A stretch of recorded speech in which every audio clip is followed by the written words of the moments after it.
श्री स्वामी समर्थ। तुम्हा सर्वांचे माझ्या चॅनलमध्ये मनापासून स्वागत। स्वस्थ रहा, मस्त रहा आणि स्वामी सेवेत रममाण रहा। आजच्या व्हिडिओमध्ये आपण अमावास्या आणि त्या दिवशी केले जाणारे काही खास उपाय यांबद्दल जाणून घेणार आहोत। धार्मिकदृष्ट्या अमावास्येस जास्त महत्त्व आहे। चैत्र अमावास्येच्या दिवशी काही सोपे आणि प्रभावशाली उपाय केल्याने पितृदोषातून मुक्ती मिळते, पितरांचा आशीर्वाद मिळतो।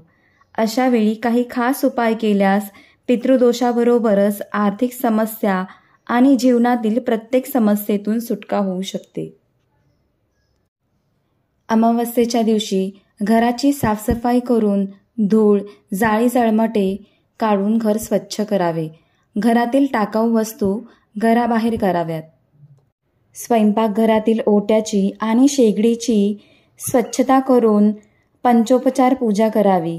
धूप दीप दाखवावा आणि फूल वाहावे।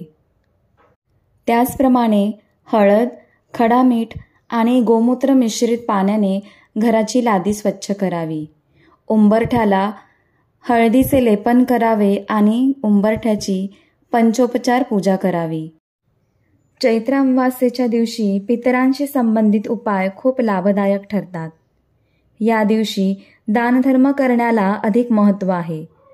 अमावास्येला गरीब लोकांना अन्नदान आणि पैसे दान केले पाहिजे। याचबरोबर कपडे, साखर, धान्य इत्यादी गोष्टींचेही दान आपण करू शकतो। या तिथीला पूर्वजांना दही भाताचा नैवेद्य दाखवण्याचे खास महत्त्व आहे। मीठ न टाकता म्हणजेच अळणी भात शिजवावा। तो थंड करून त्यात दही मिसळून पितरांच्या प्रतिमेस नैवेद्य दाखवावा आणि मग तो नैवेद्य पत्रावळीवर किंवा द्रोणामध्ये घराच्या छतावर किंवा गॅलरीमध्ये ठेवावा। जर नैवेद्याचे सेवन कोणी पक्षाने केले नसेल तर नैवेद्य ओसाड जागी नेऊन ठेवावा, जेणेकरून किडामुंगी यांसारखे इतर कोणतेही मुके जीव येऊन त्याचे सेवन करतील। मात्र कोणत्याही पक्षाने किंवा किडामुंगीने हा नैवेद्य ग्रहण केला नसेल तर याचा अर्थ असा होतो की तुम्हाला पितृदोष नाही। दही भाताचा नैवेद्य हा वास्तुदोषासाठी देखील उपयुक्त आहे। दिवे लागणीच्या 45 मिनिटे आधी आणि दिवे लागणीनंतर 45 मिनिटे या काळात हा उपाय तुम्ही कधीही करू शकता। या वेळेत दही मिश्रित अळणी भात घराच्या चारही कोपऱ्यांना बाहेरच्या बाजूने ठेवावा किंवा मिश्रण थोडे पातळ धरून घराच्या चारही बाजूंना फिरता येईल एवढी जागा असल्यास घराच्या बाहेरच्या बाजूला चारही कोपऱ्यांना हा दही भात शिंपडावा।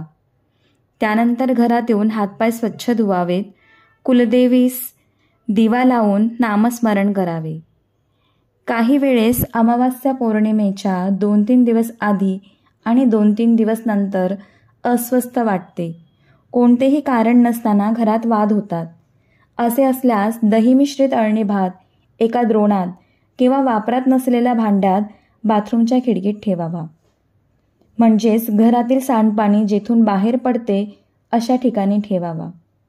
दुसऱ्या दिवशी स्नानापूर्वी हा नैवेद्य ओसाड जागी ठेवून यावा आणि मग अंघोळ करावी।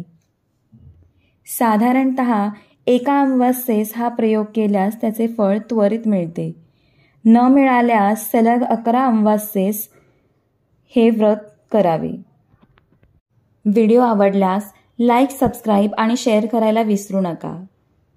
झालेली सेवा स्वामींच्या चरणी रुजू करते आणि आजचा व्हिडिओ इथेच थांबवते। श्री स्वामी समर्थ।